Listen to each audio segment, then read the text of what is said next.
Today on Newsday. Just because you have access to the data flow doesn't mean that you can put some of it on an off ramp and go do something else with it, right? Somehow it happened or it's happening. And then to have Epic step into the middle of that flow and say, I'm going to make a decision, that's not okay. It is interesting.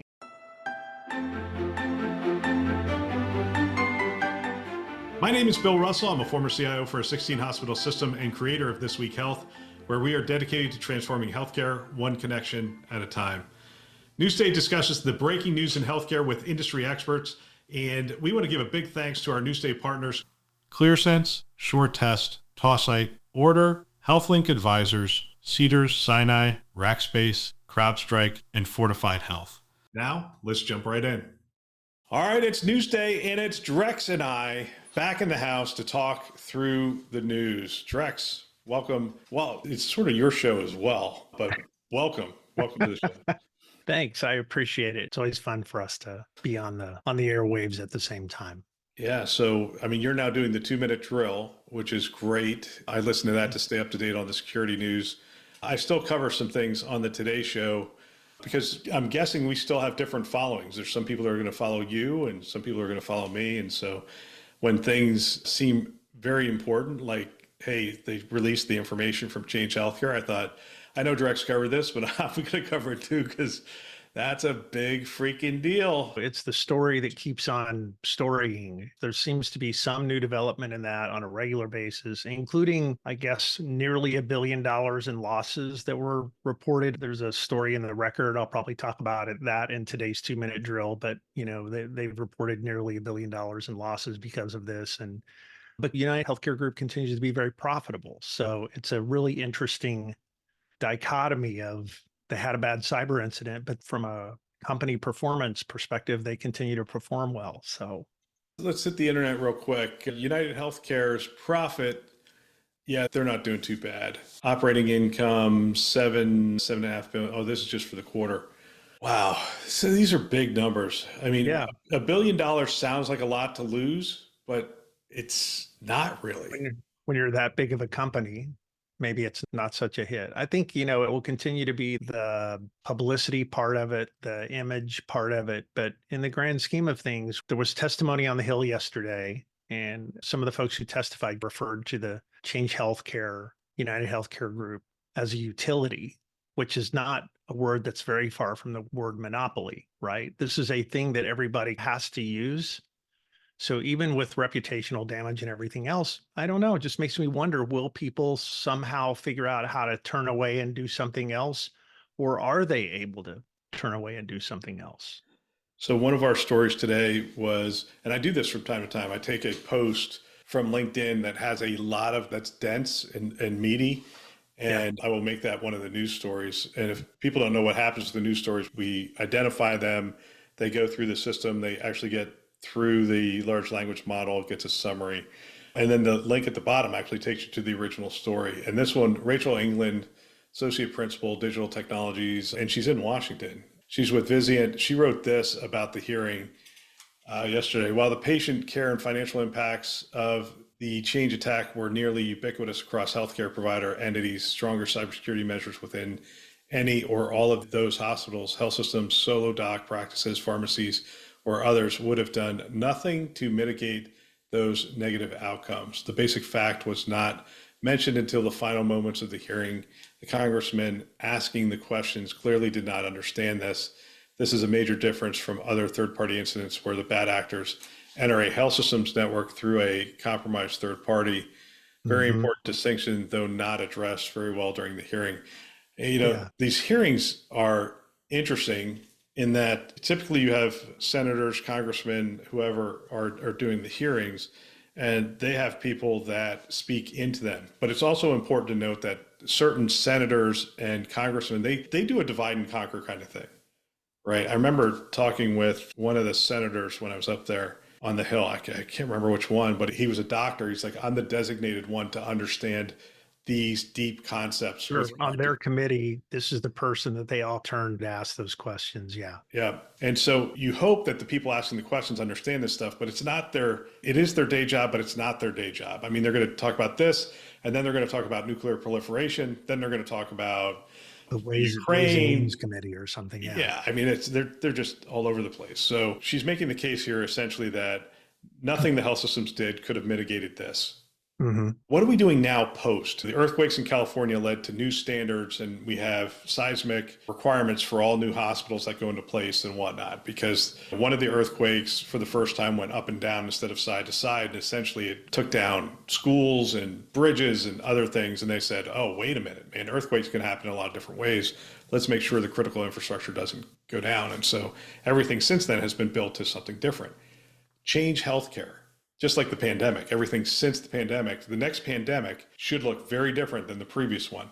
But what about change healthcare? What will it look like 2 years from now when something like this happens? Yeah. So I think a part of the point that she was trying to make in her post is that we think about healthcare cybersecurity on the Hill. This is a very broad brush to sort of paint everybody with. We think about healthcare cybersecurity on the Hill as a problem that is a problem in healthcare organizations, healthcare systems. And in fact, what we've seen is that with Change Healthcare, you could have healthcare systems who are doing everything perfectly fine or not. It would have had no effect on the Change Healthcare breach, because the reality is we live in a world now where we have more third parties than ever before, and we're more dependent on those third parties than ever before. Absolutely. Healthcare is a team sport from the perspective of business and clinical and research, lots and lots of things connected together. And that creates, in the military, we had this term called center of gravity, which meant that was the place that if you attack, you can create massive destruction across an entire country. And so the center of gravity in this case was a place that a lot of people hadn't necessarily thought about, although as those mergers occurred and Change Healthcare and United Healthcare Group all came together, there were folks who sort of protested some of the acquisitions that were happening. But we've created kind of two different parts of the system now. Health systems, which certainly have to get better and have to do cybersecurity better and have to protect themselves and the stuff that's on their network and the stuff that they're connected to. But the other part of this is the center of gravities that we've created with third-party organizations who pull data from lots of different health systems to do the work they've been hired to do. But when it turns out a bad guy can breach one of those third parties, they can get access to the data for hundreds of health systems, not just one health system. So that's why the change thing was so interesting. And so I think ultimately the point she's trying to make is that you're sort of standing on the sidelines from a cybersecurity perspective, maybe yelling at health systems about they have to get their act together and be better at cybersecurity. And while that's true, that wouldn't have had any effect on what happened with Change Healthcare because it's a third party. Right. And so to only get to that point, from what she said, to only get to that point at the end of the hearing is maybe a little bit of a loss. And from the people who are going to do what they're going to do, which is make new rules and new regulations and new laws that will affect cybersecurity and healthcare delivery, it's a thing they need to understand better. And like you said, senators and congressmen, generally speaking, are not cybersecurity experts. They have staffers who may be much more focused on this and may be much more of an expert. They may have folks that they consult with that are much more of an expert. But at the front line, I think it can be challenging. I mean, we all saw the TikTok hearings. We all saw the other stuff. A lot of the folks who are doing the voting don't really understand what they're voting on. Yeah, it's TikTok's interesting to me because it's like, can you boil all this down into a TikTok video so that the entire mass public could understand it? And the answer is, I don't know. I mean, we'll see that in the next story I'm talking about. I will say this, when we talk about this subject, in the ever-evolving world of health IT, staying updated isn't just an option, it's essential. Welcome to This Week Health, your daily dose of news, podcasts, and expert commentary designed specifically for healthcare professionals like yourself. Discover the future of health IT news with This Week Health. Our new news aggregation process brings you the most relevant handpicked stories from the world of health IT, curated by experts, summarized for clarity, and delivered directly to you. No more sifting through irrelevant news, just pure focused content to keep you informed and ahead. Don't be left behind. Start your day with insight at the intersection of technology and healthcare. This Week Health, where information inspires innovation. and we'll get off it here and we'll go to the Epic v Particle discussion from, I guess, last week, as this will air on Monday. One of the things I'm telling CIOs is we've got to look at the supply chain, right? So when you talk about center of gravity, I think of what's the supply chain within the health system of the data? What's the supply chain of the process supply chain and all those things? We saw that within the pandemic that, hey, we have to really pay attention to our supply chain for materials and that kind of stuff. I heard this too many times. We weren't sure of the full extent of how much change would impact our workflow and our process flow. And I'm like, all right, that's our job. And we had this conversation before. I think we do need to understand that if it's not the CIO, somebody within the organization needs to unearth that. Epic v Particle. So I'll give you a little bit of this background. I did a Today Show. My Today Show is supposed to be 10 minutes. This one was 20 minutes. So I will try to break this succinct. Our community understands these things, like care everywhere is epic to epic. Sharing care quality is epic to non-epic. Commonwealth is non-epic clients who created a consortium to share. And then Commonwealth brought it together. There's the direct trust framework where those things all came together for the good of sharing the data across that, which is great. All right, so we have this sort of idea that we have this common set of things. And then you have TEFCA, and we've talked about that on the show several times, and we have detailed episodes where people can go up to speed on that. But here's what happened along the way. There's these companies called on-ramp companies. And the on-ramp companies make it easier to access the data that is in these information exchanges. And so you have things like Particle Health Gorilla, Know2, Zeus Health, Redox, SureScripts, RLE, OneRecord, InterSystems. They all have these easier set of front ends with APIs to access this data. Now, the interesting thing on that is there's a set of rules around this that is around purpose of use and reciprocity. Reciprocity is an easy concept. If I share my data with you, Drex, I expect you to share your data with me, right? So in order to have a network that works for sharing data, there's reciprocity. Epic will share theirs, Meditech will share theirs, Cerner will share theirs, boom. We have this reciprocity. Where this is coming down to is this idea of purpose of use. The idea is that it has to be used for clinical or treatment purposes, potentially payment and operations, but mostly for treatment purposes. So here's essentially what happened is Epic was approached by their clients and they said, look, some of these people are not using this data for the purposes that the agreement calls for. They're using it for other purposes. Do you have any idea what the other purposes are? Yeah, so there's a couple of them. IntegriTort is my favorite. IntegriTort gives access. The word tort. Tort as in law, it's a. Yes, I know. Just the word tort. Yeah, the hairs stand up on the back of my neck. Yeah. Right. And so this is, hey, if you want to sue a health system, you go to IntegriTort and they essentially will get all the information out of the health information exchanges. Like if you're thinking about suing, you can get all the information out, or if you are suing, you can get all the information out. And clearly that is not a clinical use case of it. And typically what would happen is you'd file a suit, you would request data from the health system, they'd have to supply that data, and then you could do the research and whatnot. This is a sort of a way to do this. It's like, it's definitely outside the bounds of the reason that the exchange was put together. I'll spare everybody the details. There's this big back and forth that happened. And Epic's the one that flexed their muscles and said, no, on behalf of our clients, we're going to cut off to IntegriTort and Particle.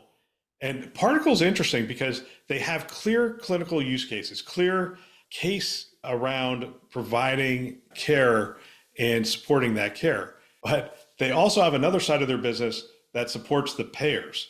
And they're using the information for the intended purpose, but they're also using it for another purpose. And the case that's being made here is that most of these on-ramp companies are VC funded. And so they have to look for additional use cases. They're constantly going, oh, how do we grow our market share and how can we do this? And they're making the case that, look, if you want to improve health, it has to be beyond treatment. There has to be sharing of data with the payers, with health navigators, with insurance brokers, life sciences, public health, life insurers. And it's interesting because they go through that litany of people and usually they don't get to the patient until the end and they go, oh, and of course the patient, Uh-huh. which is what 21st Century Cures was all about. We do want to get Uh, this information and empower patients. So they're making that case, and Epic's making the case of, well, then you have to change the rules of the network because it's yeah. not clear, and they're going outside. So they shut it off. The particle people went public with, oh, can you believe this? And there's big notes and that kind of stuff, Yeah. sort of claiming like, hey, we didn't know this was going to happen. And then, And that's what we first saw, you and I. That's what we first saw. And then I think we both were like, interesting. There's got to be more to this story. And and that's there, where you really dug into it. yeah, and there was more. They'd been talking for a little while, and they've been almost put on notice by Epic. And I'm not sure what they were thinking, but I'm not sure anyone expected Epic to do this. It is a bold move for them to do that, and it does bring them under the microscope a little bit on the amount of power they do have Mm. within healthcare to dictate what's going on. And the power is really granted to them by their users, which is Hmm. the health Hmm. systems. I don't know that I have a question on this. I'd love to hear your comments Mm. on, I mean, I think that's as short as I can do a summary of what happened. No, I think that was a good summary. I think thanks because it helps me even understand it better, even though I've been reading about it too. So, and I think that's the whole point here is that sometimes just hearing the two of us talk about some of this stuff helps educate people, even though they've been reading about it, makes them think about other angles on this.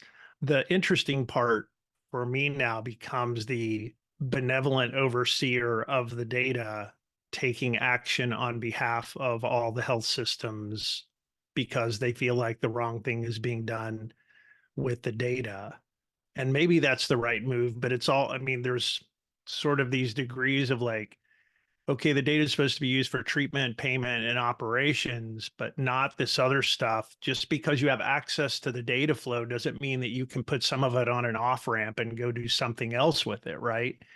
And there's probably varying degrees of gray in there that is like, that's maybe okay. And that kind of part of it maybe isn't okay. But somehow it happened or it's happening. And then to have Epic step into the middle of that flow and say, I'm going to make a decision that's not okay. It is interesting. And some of it might be they needed to step into the flow and make the decision because the health systems they represent, they just don't know enough about that stuff and what's going on to raise the red flag and ask for help. Yeah, I remember when I came in, we had an agreement with the company, and that company has since been bought by IBM. And I remember when somebody was asking me, where's your data being shared and that kind of stuff, I said, well, we have this set of companies that we share it with. And I didn't talk about them because it didn't dawn on me that company and the agreement that had been signed prior to me getting there essentially gave them the use of our data. And it turns out when they sold to IBM, the valuation was based on the fact that they were reselling the data to payers Yeah. and pharma and other things. And essentially, we had signed a contract thinking we were getting an interoperability and a population health solution.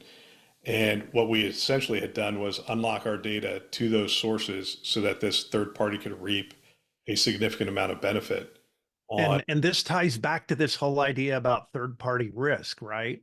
That these companies who are selling themselves as population health solutions are getting access to all that data and maybe depending on how the agreements are written are just sort of bankrolling all of not bankrolling, that's the wrong term, banking all of this data. Maybe they're a population health company. Maybe what they are is a huge repository of healthcare data that can be used for lots and lots of different things. And the health system who signed the agreement, as you said, didn't understand what they were actually giving up there. Yeah. That repository becomes a terrible target, center of gravity for bad guys, but it also becomes is that what we were supposed to use this for? Yeah. Question. So, Well, and this is a hard one. I remember having this conversation with Mickey Tripathi, also Anish Chopra. We were talking about third parties writing applications in service to patients gaining access to that data. And it seems like an easy use case, except in order for that to happen, the data passes through somebody's hands to the patient. And the question becomes, who writes the requirements and who holds those people accountable so that they do not utilize that patient data in a way that it was not meant to be used.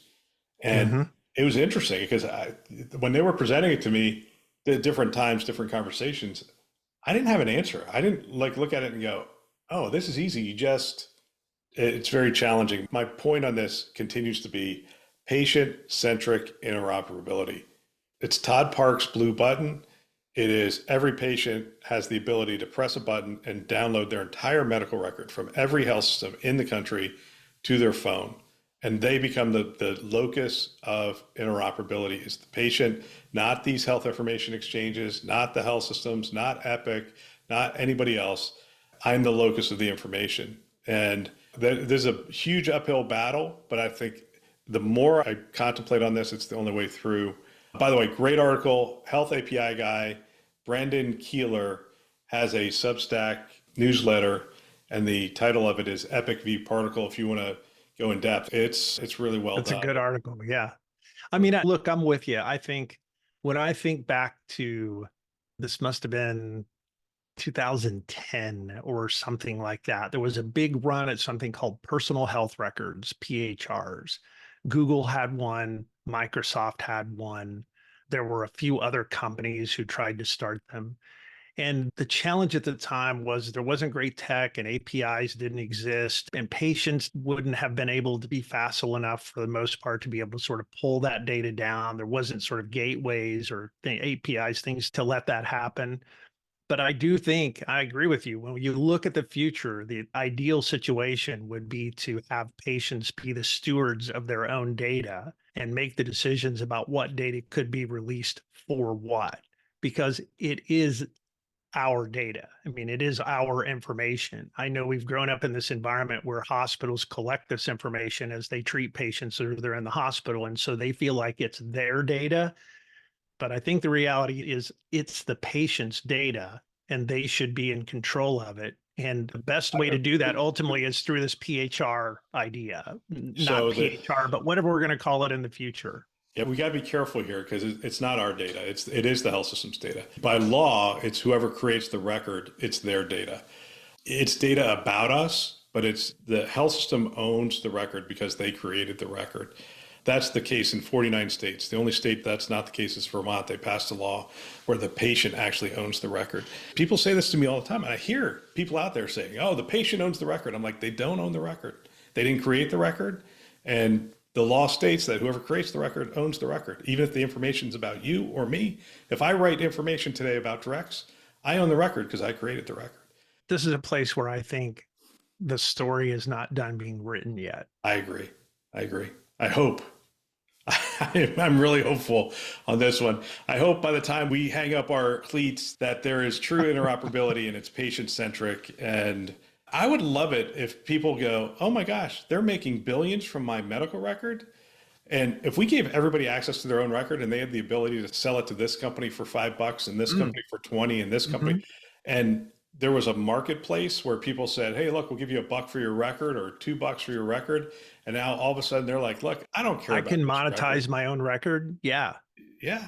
And I mean, I think it would also create a situation where you would have research subjects who then would actively be looking all the time for research projects that they could participate in. Today, that's a problem for a lot of researchers, is finding the right number of ends, the right number of participants to be able to do the research they want to do or to make that research valid. They have to like claw and scrape and try to figure out how do they find the right number of people. It could turn that whole model on its head. Yeah, people don't know this, but we've been talking now for over an hour because I said I was very verbose today, and we have been.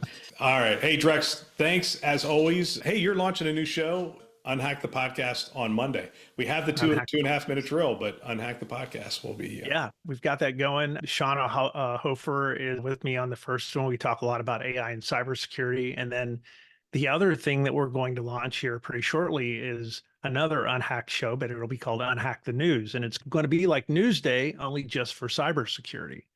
So we'll be doing that with partners and with other healthcare execs and others as we go down the road. You'll see that. Fun times. Drex, it is great working with you. And thanks again. Appreciate it. Thank you. See you soon. Thanks for listening to Newsday. There's a lot happening in our industry. And while Newsday covers interesting stuff, another way to stay informed is by subscribing to our daily insights email, which delivers expertly curated health IT news straight to your inbox. Sign up at thisweekhealth.com/news. Big thanks to our Newsday sponsors and partners: ClearSense, SureTest, Tossite, Order, HealthLink Advisors, Cedars Sinai, Rackspace, CrowdStrike, and Fortified Health. You can learn more about these great partners at thisweekhealth.com/partners. Thanks for listening. That's all for now.